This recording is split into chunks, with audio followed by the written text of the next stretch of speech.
Shalom jemaat yang dikasihi Tuhan. Hari ini kita ada di dalam program Malam Teduh episode ke-9. Sebelum kita mendengarkan renungan malam hari ini, mari kita berdoa. Allah Bapa yang bertata dalam kerajaan sorga, malam ini kami siap untuk mendengar sedikit dari firman-Mu. Biarlah Roh-Mu hadir di setiap hati kami dan bentuklah kami agar menjadi pengikut-Mu yang setia. Amin. Renungan malam ini ditulis oleh PDP Frederick Simorangkir yang berjudul Confidence in Christ.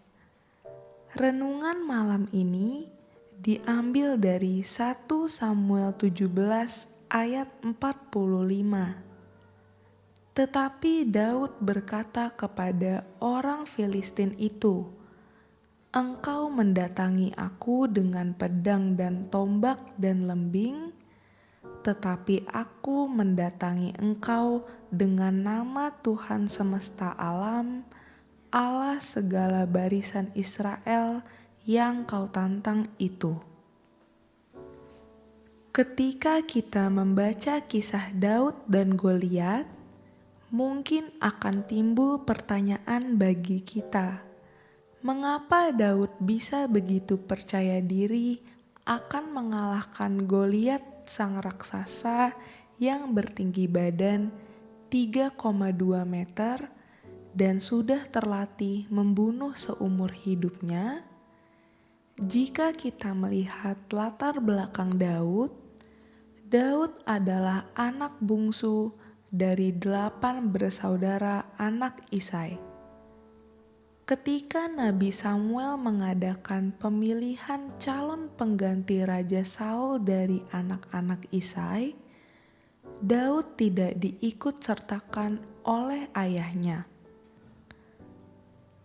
Mungkin dalam benak Isai, Daud tidak perlu ikut serta karena masih kecil dan tidak bisa apa-apa selain hanya mengembalakan sekawanan kecil kambing domba.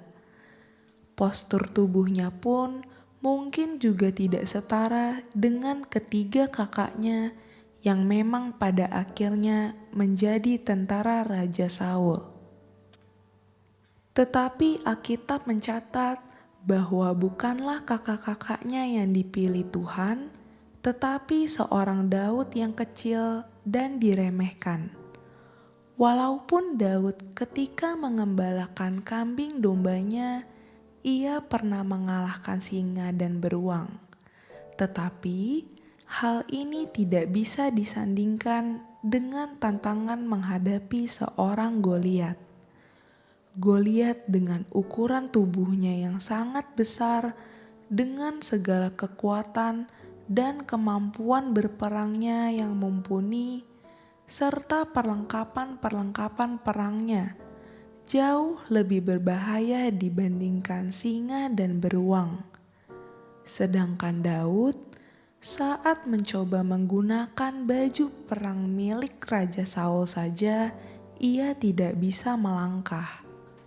Jadi, kita dapat membayangkan betapa kontrasnya pemandangan di medan perang saat Daud maju menghadapi Goliat. Namun satu yang Goliat lupa ketika ia mencaci maki saat berhadap-hadapan dengan Daud tidak datang sendiri.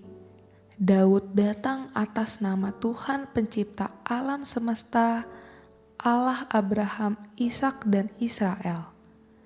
Jika berbicara Allah Abraham, Ishak dan Israel, maka inilah Allah yang sama yang dengan kuasanya membongkar bangkirkan Mesir dengan 10 tulahnya dan membelah laut untuk menyelamatkan bangsa Israel. Inilah kuncinya mengapa seorang Daud dapat sangat percaya diri menghadapi Goliat. Karena sebenarnya Goliat bukan sedang berperang melawan Daud, tetapi ia sedang berperang melawan Tuhan. Dalam Roma 8 ayat 31b, demikian bunyinya. Jika Allah di pihak kita, siapakah yang akan melawan kita? Jika Allah di pihak kita, maka tidak ada suatu apapun di dalam dunia ini yang dapat merintangi kita untuk maju dalam kehidupan ini.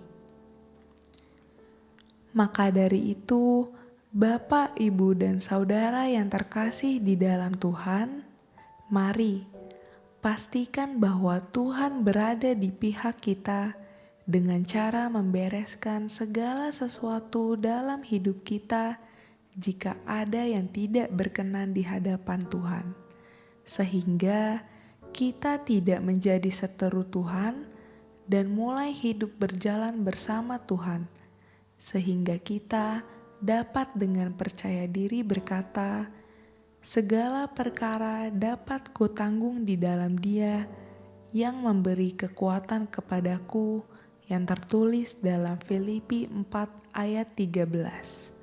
Amin. Demikian renungan pada malam teduh hari ini. Kiranya renungan ini dapat menjadi rema dalam kehidupan kita pribadi. Sampai jumpa dalam program Malam Teduh berikutnya. Tuhan Yesus memberkati.